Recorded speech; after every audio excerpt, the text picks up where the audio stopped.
মাঝে মাঝে দেখবেন নিজের মধ্যে কেমন যেন একটা হাহাকার, কেমন যেন একটা শূন্যতার অনুভূতি সৃষ্টি হয়।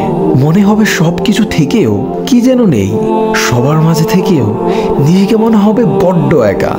এই অনুভূতিগুলো স্পেশালি তখনই হয় যখন আপনি অনেক দিন ধরে আপনার রবকে ভুলে থাকেন, কিংবা আপনি রবের ইবাদত তো করছেন বাট পূর্ণ মনোযোগ দিয়ে করছেন না, দায়সারাভাবে খুশুখুজুবিহীন সালাত আদায় করছেন, যখন আপনার রাত দিন পার করছেন নিদারুণ এক উদাসীনতায়। প্রকৃতপক্ষে আমাদের সবার হৃদয়ে একটি অপূর্ণতা, একটি শূন্যতা রয়েছে, যে শূন্যতা আল্লাহ ছাড়া দুনিয়ার অন্য কিছু দ্বারা পূর্ণ করা সম্ভব না। তাই নিজের এই অসহায়ত্বের করুণ মুহূর্তগুলোতে আল্লাহর কাছে নিজেকে পরিপূর্ণ সঁপে দিন। যেভাবে সম্ভব নীরবে, ফুঁপিয়ে অথবা হাউমাউ করে আল্লাহর দরবারে ইচ্ছে মতো কাঁদুন। আপনার রবের কাছে যে আপনার চোখের পানি অনেক মূল্যবান, আপনি তো তা জানেনই। আল্লাহ তার পাপিষ্ঠ বান্দাদের শাস্তি দেওয়ার জন্য জাহান্নাম সৃষ্টি করেছেন, আর এই জাহান্নামে রয়েছে ভয়ঙ্কর আগুন যা বান্দার কলিজা পর্যন্ত ভেদ করে ফেলবে।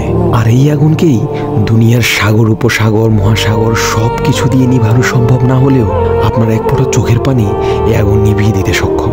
সুবহানাল্লাহ!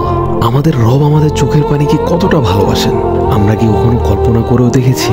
তাই দুনিয়ার খারাপ লাগা, কষ্টকর, বেদনাদায়ক মুহূর্তগুলো যেন আমরা গান শোনা, মুভি, সিনেমা দেখা, কাছের কারোর সাথে শেয়ার করা, এগুলোর পরিবর্তে আমাদের অশ্রু দিয়ে আল্লাহর সাথে শেয়ার করি।